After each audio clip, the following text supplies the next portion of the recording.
Hey everybody, Akil Taylor here, back at it again with another video. I'd like to thank you guys for watching my videos. Thank you for your likes, comments, and to my subscribers, thank you so much. I'm a new YouTuber trying to grow, so I would greatly appreciate it if you feel that this video is informative or funny or whatever, to like the video. Can you please make some comments on my video? I really appreciate that. And most importantly, can you subscribe to my channel? Because as a new YouTuber, I'm trying to grow, and I can only grow with your help. Well, guys, you know, if you've been following me, you know I take my morning walks, and today I'm walking to go to the gym. It's a little bit after 6 a.m. I love walking in the morning. Sometimes I come out earlier than this, but of course, it'd be a little difficult to film because it's dark.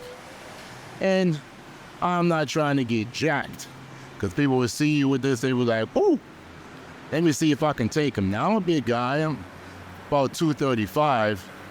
That doesn't mean that somebody wouldn't try me, especially if they got a weapon, a stabbing weapon or a gun or something like that. That's beside the point. Today's video, I'm going to talk about how I became a sovereign man at age 38. Now, I was a teacher for this past school year, and I officially decided, you know what, it's time for me to retire from working for either a corporation or the government or something at this moment, and focus more on myself, focus more on my businesses, to try to get them to grow and try to become a better man. But I was only able to do this by making sure that I educated myself on how to be financially responsible. I educated myself about my health, and I started to understand what I really need in this life instead of trying to portray something that I'm not to the world. Now, the first thing I did to become a sovereign man, it started in my 20s. True, not even in my 20s, my late teens.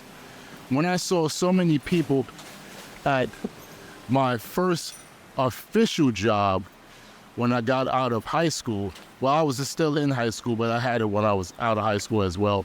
I worked for, and it's funny, a Mercedes-Benz dealership, and the name of the dealership was Sovereign Mercedes. Can you believe that? I'm a sovereign man now, and my first official company I worked for, the name was Sovereign. So Sovereign Mercedes. And I worked for that company, and it made me realize a lot because I saw so many of the mechanics or technicians, they were working so hard, and they were just trying to make ends meet. Almost like most of them were living paycheck to paycheck. But I saw this one guy, he was young. I think he was around 25. Young Asian dude. And I realized that, wait a minute, he's always clean cut. His uniform is clean. He's laughing, he's smiling. He's not caring about a lot of things. I think, what is this guy doing? So I forgot his name because it's so long ago. I'm talking about 2003, so I forgot his name, but just the way he was acting made me realize I need to talk to him. So I talked to him, and I asked him, I said, like, so why are you so happy? You know, what's going on? And he confided in me. He told me, he said, listen, I'm the third highest paid technician here. I was like, what? He was like, yeah. I said, but you don't have as much experience as everybody else. He said, I may not have the experience, but I have the knowledge. See, I went to college for automotive technology. I was like, what? I said, oh, you went to Lincoln Tech or I think ADI or Apex, one of them companies that used to be on the commercial? He said, no. So I didn't go to a for-profit school. He said, don't ever go to a for-profit school.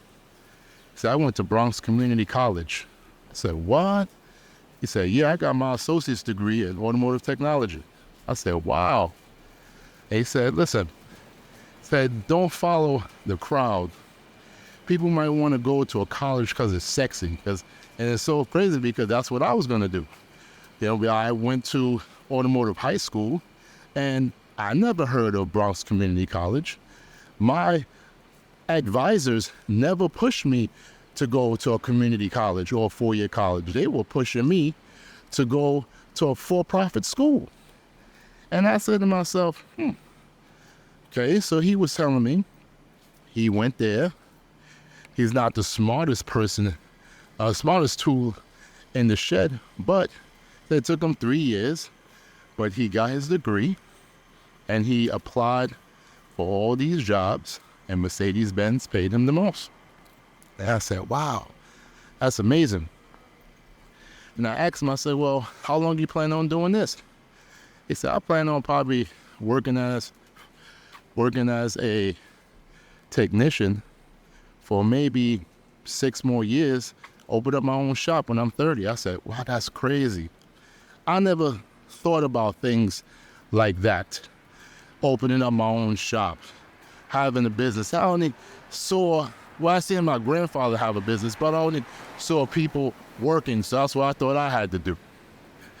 But he ignited the spark in me that would make me understand that it was important for you to invest in yourself and invest in the things that you hold dear and what you want to do.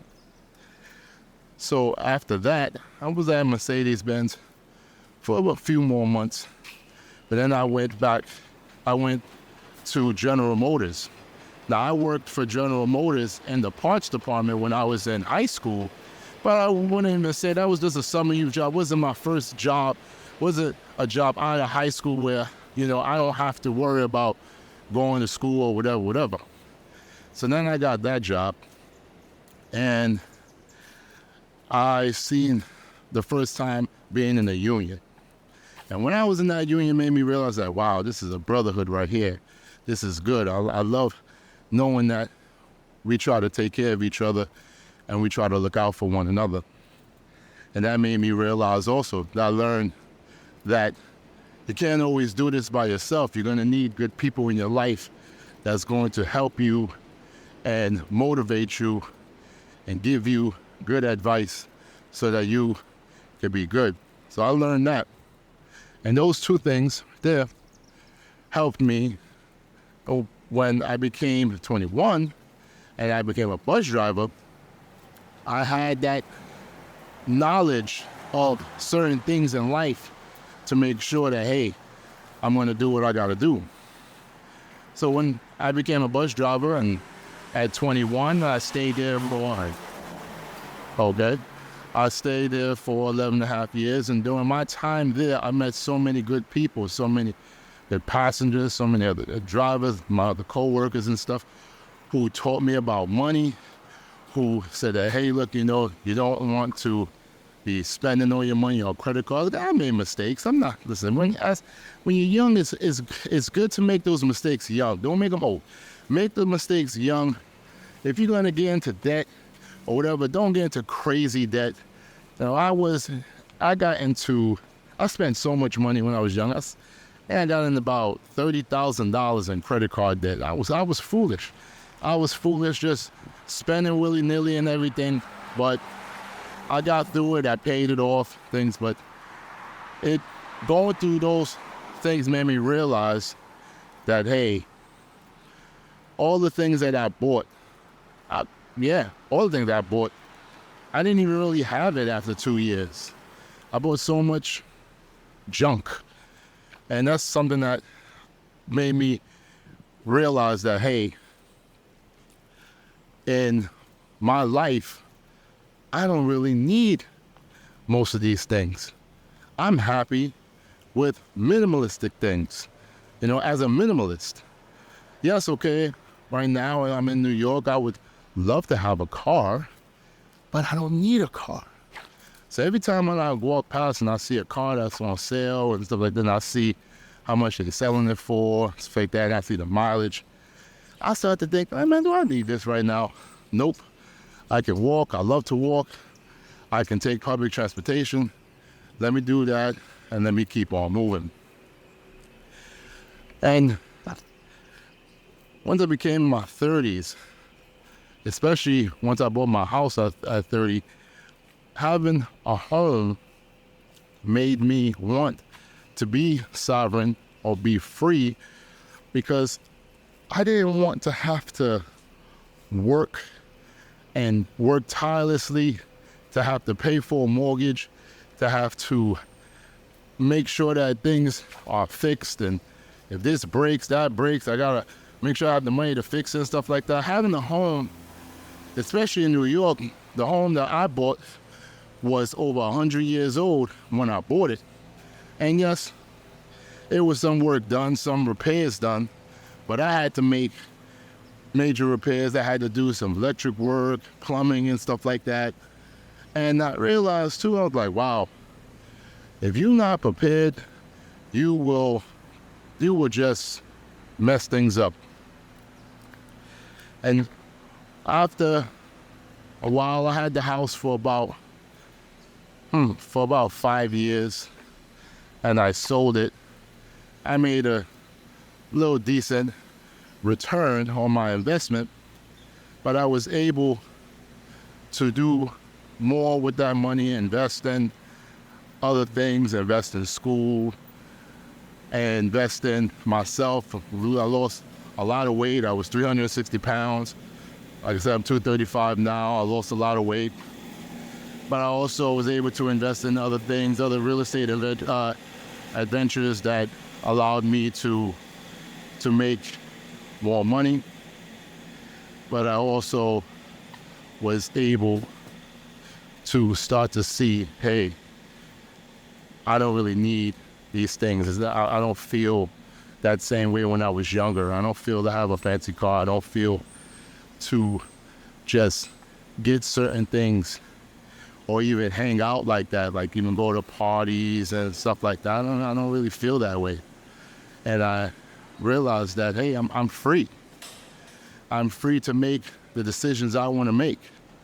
I don't have to work for overbearing principal or manager who wants to tell you what to do and how to run your classroom and this, that, and the third, and and you trying to do something for the kids that you see would really help, and they're telling you, man or woman, is telling you that you don't know what you're doing, even though when they look at your kids' scores jumped up, and you were only with them for 6 months. Oh, but that's neither here or there. I just realized that whatever you do in your life, you have to make sure there's going to be times where you're going to have to work hard for people, but don't put yourself in a bad situation where you have to do that till you are 65, unless that's what you want to do.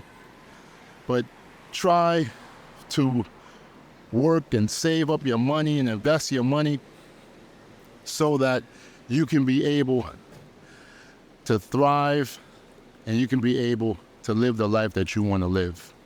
That's what I did. I could explain more, but it would have to be a 2-hour video for me to really explain some of the things that I did in my life to make me a complete sovereign man. I just wanted to give you guys those little tips. And that's what I did, and I look forward to hearing what you got to say in the comments about it. If you like the video, let me know by giving me a like and making some comments, and most importantly, subscribing to my channel. I greatly appreciate that. As a new YouTuber, I'm trying to grow, and like I said, and I will always say, I can only grow with your help. Thank you guys. Take care. Be safe. I'm about to continue walking to the gym. Catch you later. Peace.